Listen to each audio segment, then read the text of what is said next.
Marco സിനിമയ്ക്ക് ലഭിക്കുന്നതുപോലെ ഞെട്ടിക്കുന്ന പ്രതികരണങ്ങളും പ്രശംസകളും മറ്റൊരു മലയാള സിനിമയിലും ഹിന്ദിയിൽ ഇപ്പോൾ ലഭിച്ചിട്ടില്ല. മാർക്കോ ഹിറ്റായിരിക്കുകയാണ്. മലയാളത്തിന് പിന്നാലെ ഹിന്ദിയിലും ബോക്സ് ഓഫീസ് പിടിച്ചുകുലുക്കി ഉണ്ണി മുകുന്ദൻ, ഹനീഫ തേനി ചിത്രം മാർക്കോ മുന്നേറുന്നതാണ് കാണുന്നത്. സിനിമയ്ക്ക് ലഭിച്ച അതിഗംഭീര പ്രതികരണങ്ങൾക്കു പിന്നാലെ ഹിന്ദിയിൽ 34 സ്ക്രീനുകളിൽ നിന്നും 350 സ്ക്രീനുകളിലേക്ക് മലയാള ചലച്ചിത്രം മാറിയെന്നത് തന്നെയാണ് ശ്രദ്ധേയം.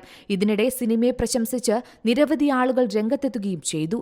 സിനിമ റിലീസായി ഒരാഴ്ച പിന്നിടുമ്പോൾ ആഗോളതലത്തിൽ 50 കോടി കവിഞ്ഞിരിക്കുകയാണ് ബോക്സ് ഓഫീസിൽ ഇതിന്റെ കളക്ഷൻ. മാത്രമല്ല, ഒരാഴ്ചത്തെ കണക്കുകൾ പുറത്തുവരുമ്പോൾ ഉത്തരേന്ത്യയിൽ ഏറ്റവും വരുമാനം നേടിയ മലയാള ചിത്രമായി മാറിയിരിക്കുകയാണ് മാർക്കോ. ഈ രീതിയിൽ തുടർന്നാൽ ഏതാനും ദിവസങ്ങൾക്കുള്ളിൽ തന്നെ ചിത്രം 100 കോടി ക്ലബിലെത്തുമെന്നാണ് സിനിമാ ആസ്വാദകർ പറയുന്നത്. മാത്രമല്ല, ഉണ്ണി മുകുന്ദന്റെ കരിയറിലെ ഏറ്റവും വലിയ ഓപ്പണിംഗ് കളക്ഷനാണ് മാർക്കോയിലൂടെ സ്വന്തമാക്കുന്നത്. എ റേറ്റഡ് ചിത്രങ്ങളുടെ കൂട്ടത്തിൽ മാർക്കോയുടെ ജനപ്രീതി ഇപ്പോൾ ചർച്ചാ വിഷയമാവുകയാണ്. മാർക്കോയിലെ ആക്ഷൻ വയലൻസ് രംഗങ്ങൾ ദേശീയ തലത്തിൽ തന്നെ ചർച്ചാ വിഷയമായി കഴിഞ്ഞിരിക്കുകയാണ്. ലോക സിനിമയിൽ ഇതുവരെ കണ്ടിട്ടില്ലാത്ത രീതിയിൽ അതിവിദഗ്ധമായാണ് സംവിധായകനും കൂട്ടരും ഈ വയലൻസ് രംഗങ്ങൾ ഒരുക്കിയിരിക്കുന്നതെന്നാണ് പരക്കെയുള്ള അഭിപ്രായം. ഷെരീഫ് മുഹമ്മദ് നിർമ്മിച്ച ഹനീഫ തേനി തിരക്കഥയെഴുതി സംവിധാനം ചെയ്ത ആക്ഷൻ ത്രില്ലർ ബോളിവുഡിൽ തരംഗമായി മാറുന്ന കാഴ്ചയാണ് ഇപ്പോൾ നമുക്ക് കാണാൻ സാധിക്കുന്നത്.